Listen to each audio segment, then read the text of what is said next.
Channel पर आप सभी का हार्दिक स्वागत है। आप सभी को महाशिवरात्रि की हार्दिक शुभकामनाएं। भगवान भोलेनाथ आप सभी की मनोकामनाएं पूरी करें। महाशिवरात्रि की पूजा किस तरह से आप कर सकते हैं, किन बातों का ख्याल आज के दिन आप रख सकते हैं और कौन से ऐसे विशेष उपाय हैं जिन्हें आप महाशिवरात्रि के दिन कर सकते हैं, इन्हीं सब बातों के बारे में आज की इस वीडियो में मैं आपको बताने वाली हूँ। लेकिन वीडियो शुरू करने से पहले आप सभी से मेरा अनुरोध है कि वीडियो को लाइक करके कमेंट बॉक्स में भोलेनाथ की जय जरूर लिखें। और अगर आप मेरे चैनल पर नए हैं, अगर अभी तक आपने मेरा चैनल सब्सक्राइब नहीं किया है तो चैनल जरूर सब्सक्राइब कर लें, साथ ही बेल आइकन भी प्रेस कर लें ताकि मेरे चैनल पर अपलोड होने वाली वीडियोस की जानकारी आपको सबसे पहले मिल सके। दोस्तों, पौराणिक मान्यताओं के अनुसार इस दिन भगवान शिव और माँ पार्वती का विवाह हुआ था।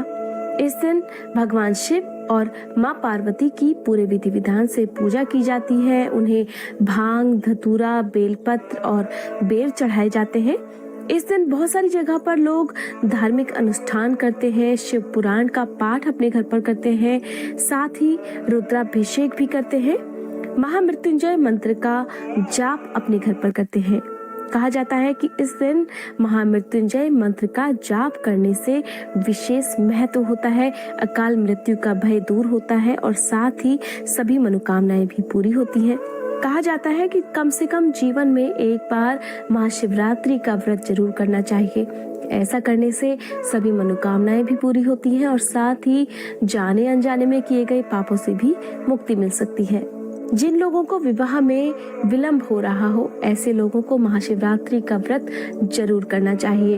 और जिन लोगों के वैवाहिक जीवन में बाधाएं आ रही हैं, समस्याएं बार बार आ रही हैं, वैवाहिक जीवन सुखद नहीं है, ऐसे लोग भी अगर महाशिवरात्रि का व्रत करते हैं तो उनकी यह समस्या भी दूर होती है।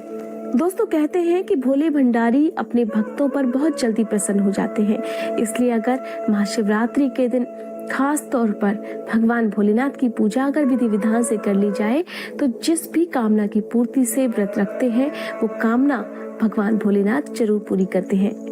दोस्तों, पहले जान लेते हैं महाशिवरात्रि के शुभ मुहूर्त के बारे में, क्योंकि महाशिवरात्रि की पूजा रात्रि में विशेष रूप से की जाती है। रात्रि में आपको चारों पहर शिवरात्रि की पूजा जरूर करनी चाहिए, तभी आपको आपकी की गई पूजा का, आपके किए गए व्रत का पूरा फल मिल सकता है।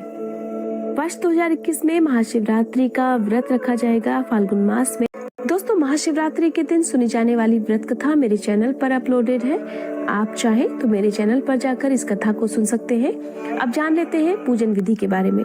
महाशिवरात्रि के दिन आप सुबह सुबह ब्रह्म मुहूर्त में उठकर स्नान कर लीजिए, साफ स्वच्छ वस्त्र धारण कर लीजिए, उगते सूरज को जल अर्पित कर लीजिए और उसके बाद अपने व्रत का संकल्प ले लीजिए। इसके बाद आप चाहें तो शिव मंदिर में जाकर पूजा कर सकते हैं या फिर आप अपने घर में ही पूजा कर सकते हैं। इसके लिए आप शिवलिंग पर सबसे पहले जल चढ़ाएं। जल चढ़ाने के लिए आप तांबे के एक लोटे में गंगा जल लें। अगर गंगा जल ज्यादा ना हो तो आप सादे पानी में ही गंगा जल की कुछ बूंदें मिला लीजिए। अब एक लोटे में आपको चावल और सफेद चंदन मिलाना है और ओम नमः शिवाय बोलते हुए शिवलिंग पर यह जल अर्पित करना है। जल चढ़ाने के बाद आप चावल, बेलपत्र, सुगंधित पुष्प, धतूरा, भांग, बेर और जौ की बालें, इसके साथ ही गाय का कच्चा दूध, गन्ने का रस, दही, शुद्ध देसी घी, शहद, पंचफल, पंचमेवा, इन सबको एक एक करके आप शिवलिंग पर अर्पित कीजिए। साथ ही आप आज के दिन मौली और जनेऊ शिवलिंग पर जरूर अर्पित कीजिए। दोस्तों, लेकिन एक बात का आपको ध्यान रखना है कि गलती से भी आपको शिवलिंग पर या भगवान भोलेनाथ की पूजा में तुलसी दल अर्पित नहीं करना है। नारियल आपको शिवलिंग पर कभी भी नहीं चढ़ाना है। क्यों नहीं चढ़ाना है, इसके बारे में एक वीडियो मेरे चैनल पर अपलोड है, आप चाहें तो इस वीडियो को देख सकते हैं। शिवरात्रि के दिन भगवान भोलेनाथ को बेलपत्र, बेर, धतूरा और भांग और शमी के पत्ते आप जरूर अर्पित कीजिए, आपकी मनोकामना जरूर पूरी होगी।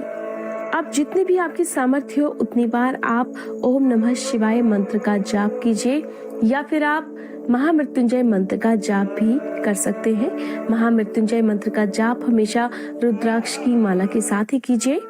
नाथ को कभी भी सिंदूर नहीं लगाया जाता है। आप भगवान भोलेनाथ को चंदन का तिलक लगाइए। इसके बाद आप कपूर जलाकर आरती कीजिए। जो भी प्रसाद आपने बना रखा है उस प्रसाद को सबसे पहले भोग में आप भगवान भोलेनाथ को अर्पित कीजिए। उसके बाद आप इस प्रसाद को सभी लोगों में बांट दीजिए। संभव हो तो शिवरात्रि की रात आप जागरण कीजिए। शिवरात्रि की पूजा निशीत काल में करना बहुत ही शुभ माना जाता है और शिवरात्रि के शुभ मुहूर्त के बारे में मैं आपको अपने वीडियो के शुरू में ही बता चुकी हूँ।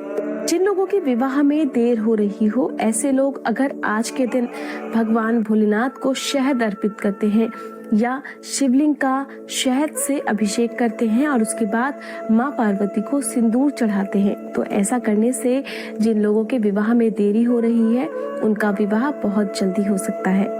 जिन लोगों का वैवाहिक जीवन सुखद नहीं है, अगर आज के दिन 3 पत्तों वाला 108 बेलपत्र शिवलिंग पर अर्पित कर देते हैं तो उनकी मनोकामना भगवान भोलेनाथ बहुत जल्दी पूरी करते हैं। भोलेनाथ को भांग बहुत प्रिय है, इसलिए इस दिन भांग को दूध में मिलाकर शिवलिंग पर चढ़ाइए। जिस भी मनोकामना पूर्ति के लिए आप व्रत कर रहे हैं जरूर पूरी होगी। क्या चीजें आपको व्रत के दिन खानी चाहिए, व्रत के पारण में आपको क्या खाना चाहिए? सबसे पहले तो बहुत ही जरूरी बात मैं आपको बताना चाहती हूँ कि जो लोग शिवरात्रि का व्रत रखते हैं उन्हें भगवान भोलेनाथ पर चढ़ाया गया नैवेद्य कभी नहीं खाना चाहिए। अगर आप ऐसा करते हैं तो आपको नरक में दुखों को भोगना पड़ सकता है। अगर आप चाहते हैं कि आपकी मनोकामनाएं जल्दी पूरी हो तो आपको शिवरात्रि पर कुछ नियमों का पालन जरूर करना चाहिए। आपकी जो भी मनोकामना है उसे आप नंदी के कानों में जरूर कहिए। इस तरह से आपको कहना है कि आपकी कही गई मनोकामना कोई दूसरा ना सुन पाए। शिवरात्रि के व्रत में आप फलाहार कीजिए। अगर आप फलाहार नहीं कर सकते हैं तो सेंधा नमक का प्रयोग आप कर सकते हैं। लाल मिर्च की जगह आप काली मिर्च का प्रयोग कीजिए। कुछ लोग आज के दिन मूंगफली का प्रयोग भी कर सकते हैं। कुट्टू के आटे की पकौड़ी या फिर सिंघाड़े के आटे की पकौड़ी या फिर पूरी आप खा सकते हैं।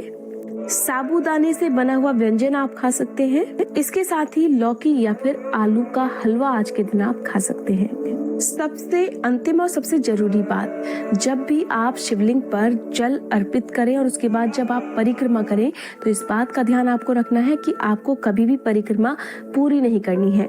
परिक्रमा आप कितनी बार कर सकते हैं, किस तरह से परिक्रमा आपको करनी है और क्यों आधी ही परिक्रमा भगवान भोलेनाथ की जाती है, इसके बारे में एक वीडियो मैं बहुत जल्द अपने चैनल पर अपलोड करने वाली हूँ। इसलिए आप सभी से मेरा अनुरोध है कि मेरे चैनल पर बने रहने के लिए अगर आपने अभी तक मेरा चैनल सब्सक्राइब नहीं किया है तो चैनल जरूर सब्सक्राइब कर लें, बेल आइकन प्रेस कर लें, साथ ही ऑल बटन पर क्लिक भी जरूर कर लें ताकि मेरे चैनल पर अपलोड होने वाली वीडियोस के नोटिफिकेशंस आपको सबसे पहले मिल सके।